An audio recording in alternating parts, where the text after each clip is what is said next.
One of the best things about horror films is that you can always find a little something for everybody. In fact, the genre is so expansive that it has to be broken up into a multitude of subgenres just to keep it all straight. We have the classic ones that everybody's familiar with: slasher, monster, ghosts, the obscure ones like folk horror and cosmic horror, and of course, we have the new waves like found footage, comedy horror, and A24 films. But today we'll be discussing a subgenre that has been standing the test of time for hundreds of years and yet still remains in high popularity today, and that's disease horror. Disease, or biological horror, has been around since the 1800s, but really hit a whole new stride in the 2000s. Some examples include 28 Days Later, Quarantine, The Crazies, Contagion, It Comes at Night, and of course, every zombie piece of media that you can think of. And while these films typically cover large-scale outbreaks, or even at times the utter destruction of the entire human race,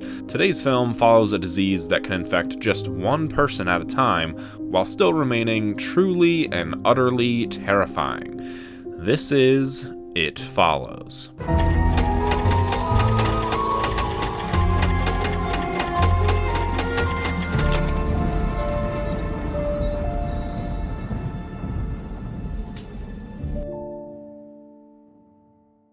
It Follows begins just like every other coming-of-age film. We meet our main character, Jay, a 19-year-old college student who lives at home with her mom and sister in a quiet little town outside of Detroit. Jay's just a normal teenager. She spends time with her sister and her friends, she casually dates, and one night she leaves her friends to go out on a date with the guy she's been seeing. Things are going well. I mean, he does decide to leave the movie they're in because he's seeing some girl in a yellow dress that isn't actually there. Kinda a red flag, but Jay continues seeing him until things take a turn for the worse. And Hugh is a guy that's all kinds of crazy. Or is he? From here on, Jay's life takes a turn for the worse, with a strange creature following her everywhere she goes, so she gets her ragtag group of friends involved in everything to try and help her out, although it really seems there's nowhere to go, nowhere to hide, nothing to do at all, because it will still follow her everywhere. Now, if you've seen this movie, you'll know that making a YouTube appropriate video on this movie is kind of a hard thing to do. The creature often appears with no clothes on when it's following Jay around, and this comes with some pretty great scares throughout the film, scares that I'm not going to be able to show you in this video. So I highly recommend watching the movie first if you haven't already, then coming back to the video. But one of the things that really stood out to me on my second watch was that this film has, I think, only one jump scare. The rest of the scares rely on the slow build tension and atmosphere. There's a lot of really long wide shots in this film in order to build this atmosphere. The opening scene is an unbroken shot of this girl running, in heels, from something, but even though the angle is wide, we don't see anything following her. These shots become a trend in this movie, and it makes you look very carefully for anything that could be the creature following around, and there's a few times where you actually can see the creature and nothing ever comes from it. But if you go looking for it, you're gonna find it. With Jay being our protagonist, we only ever start seeing the creature when she does. There's of course the obvious times, like this 7'7" guy in this house who is, yes, played by an actual person and is one half of the tallest set of twins in the world. Then there's the old woman following her in the school, the girl that breaks into her house, the young boy who comes in through the broken wall, and a few more that I of course can't show on YouTube. So the creature itself is obviously why the film is so scary, but a lot of that is because we don't really know a whole lot about it, because it's very purposefully not all that explained. Most of the explanation comes from the character Hugh, who is actually named Jeff, a guy who we thought was crazy at first, but everything he tells Jay is 100% the truth. Kinda. He tells her that the creature can look like anyone, that it'll take the shape of people you love just to hurt you, and that if it catches you, it kills you. We see the creature's manipulation 2 times in the movie. When we first see it, it's taking the shape of a middle-aged woman. A woman, we later find out, is Jeff's mom. Jay recognizes the woman immediately and realizes that Jeff himself must have been telling the truth. Later on in the film, we see the creature take the shape of Jay and Kelly's deceased father. Kelly even asks who it looks like because she can't see it, but Jay says she doesn't want to tell her. We can assume that the creature learned and mimicked this appearance by seeing the picture of their father in Jay's bedroom. But there's a point in the movie where the creature does catch Jay, and it doesn't kill her, at least not immediately. In this scene, we don't see the creature, but it lifts up Jay's hair, spreading panic throughout the others as they try to unsuccessfully fight it off. So if this creature takes the shape of people you love just to hurt you, it seems like it would also toy around with its victims as shown here and a later point in the movie.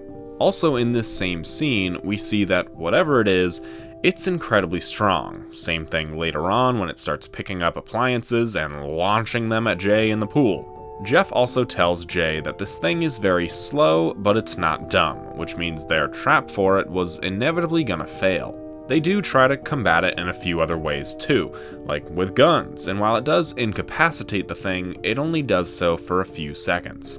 Other than all this, we learn that it can only be seen by those who are infected by it, and if it kills the person it's going after, it'll just continue down the chain of previous victims. But we never learn how all of this truly started, what this creature is, or what its actual name is.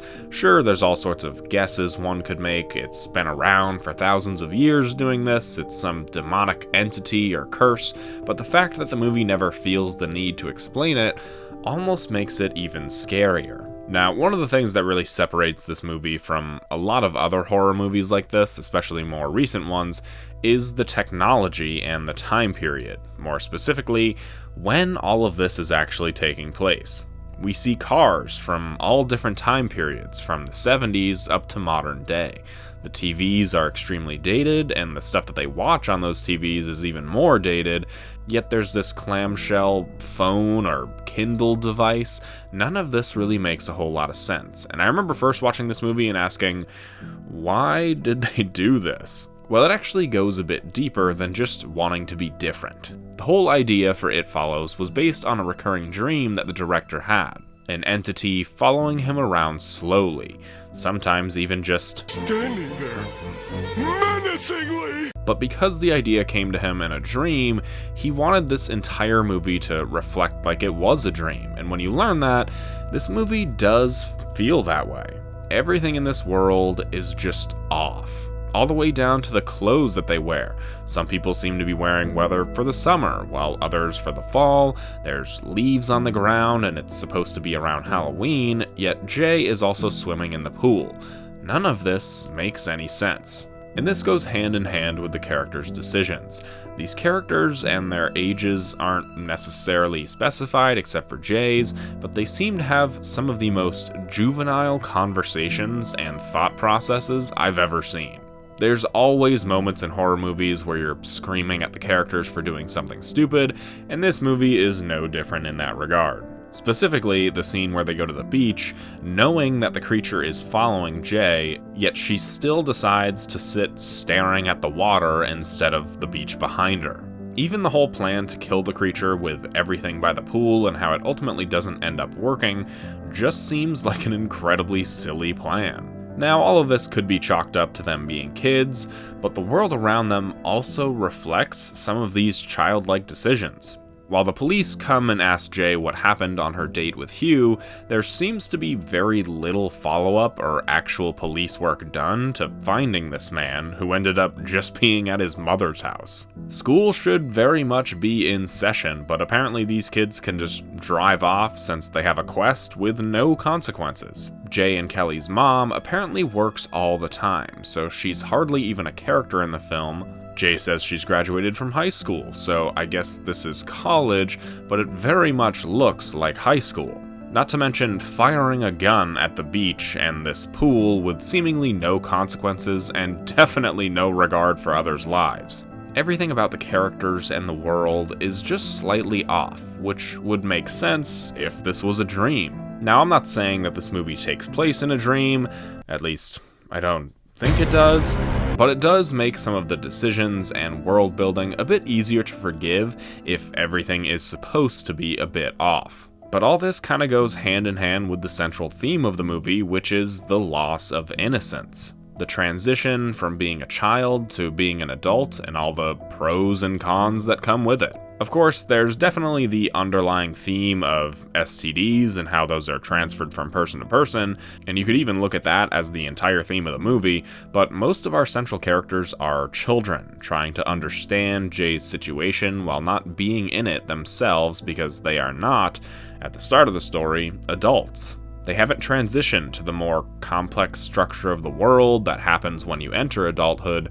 Some of them still aren't adults by the end of the story, while some of them are forced to be due to tragic or unforeseen circumstances. And I think that everybody who is an adult can see themselves as one or more of these characters and relate to some of the things going on, whether that be very surface level comparisons or some deeper connections. So a sequel to this film has been talked about for a long time, basically ever since the first one went on to become such a smash hit with audiences, critics, and of course the box office. So what do we know for sure?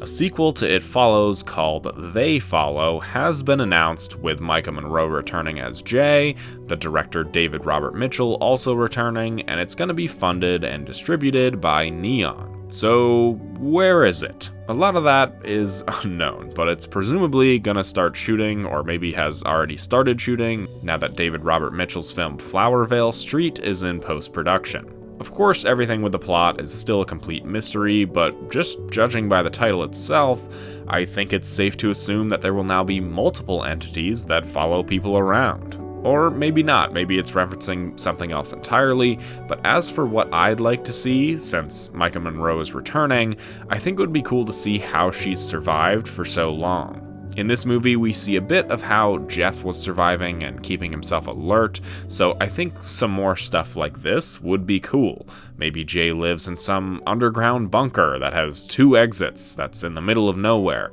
Whichever one the creature's at, she can just go to the other exit. Maybe she'll somehow end up having both creatures come after her. Maybe she'll find a way to kill one of them, help other people who are infected or cursed. The possibilities really are endless. One thing I hope we don't see is some sort of concrete explanation about the creature. Horror movie monsters get less and less scary the more they're explained, so in order to keep this movie and this creature scary, I hope they don't just go the avenue of reading some ancient book and figuring out what this thing is, and they just have to light some candles, say some incantation, and it's banished back to hell, or something cliche like that. So overall, I was a bit late to the It Follows train. I had heard a lot of good things about it over the years, but only just recently watched it and watched it again for this video, and I can definitely see why it's gained the reputation it has as a cult horror film. I'm going to give It Follows an 8.8 out of 10. What are your thoughts on It Follows? Let me know in the comments below, and if you enjoyed the video, make sure to leave it a like and subscribe for more stuff like this. If you do, then I'll